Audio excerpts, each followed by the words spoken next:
Hi, thanks for being in a new video. This time let me tell you what I like most and least about the POCO F6 Pro in case you're considering buying it. So as always, let me tell you, don't buy the POCO F6 Pro without watching this video. Consider its launch price, which in Mexico has been 9,499 pesos. Although probably the price changes in different regions or with the passage of time. So if you find it cheaper, it can become an even more attractive option. Let's start with what I like the most. It has 256 gigabytes of storage on its cheapest unit. That's a good thing, although consider that the 512 gigabyte version doesn't go up too much in price, so it would be the more attractive option for me. In fact, there's also a 1 terabyte edition with 10 and 6 gigabytes of RAM at 11,499, so it's still very attractive. It offers us a glass back cover and aluminum frames.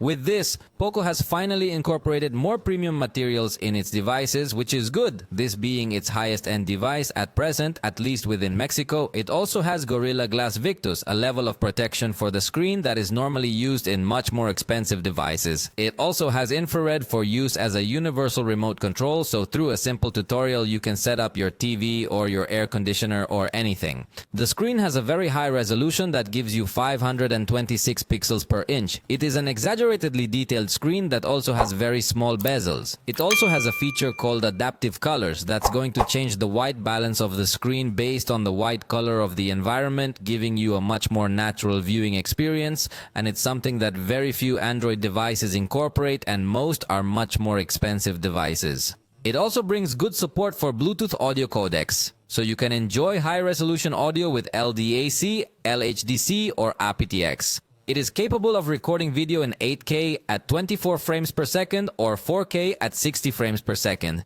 In this price range, I really haven't seen many devices with these capabilities. It also records in HD slow motion at up to 1920 frames per second.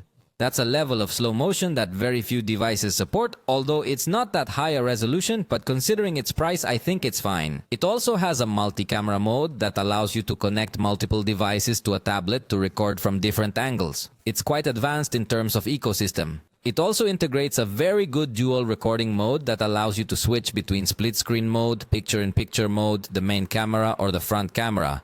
The truth is that it is one of the most complete recording modes. It also integrates a good photo editor with artificial intelligence. It will allow you to remove objects, also replace the sky and other advanced things, and it does it honestly very well. It also offers you good security options at the software level like Secure Folder, App Lock, Second Space, and many more tools. The 120-watt charger is included in the box. In my test, it was able to reach 100% in only 36 minutes. So if you charge it before it's fully discharged, believe me, it's going to take very little time to get all the power back. It also includes the Snapdragon 8 Gen 2. It's a processor that we're usually going to find in much more expensive devices, so it's definitely got a lot of power. So in gaming, it's going to be a complete beast. If you like to play games a lot, it is highly recommended that you purchase this device because in the price range, you will find much simpler devices to do this task. But now let me tell you what I didn't like. You can only buy it online. So as I always tell you, you could not go to the store and take the same day your cell phone home.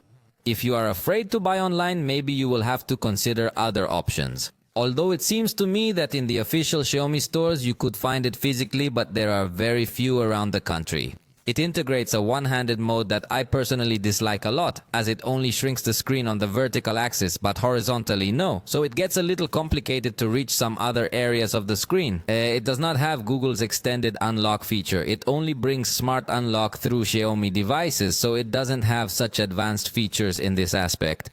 And finally, this device gets to heat up in a very important way.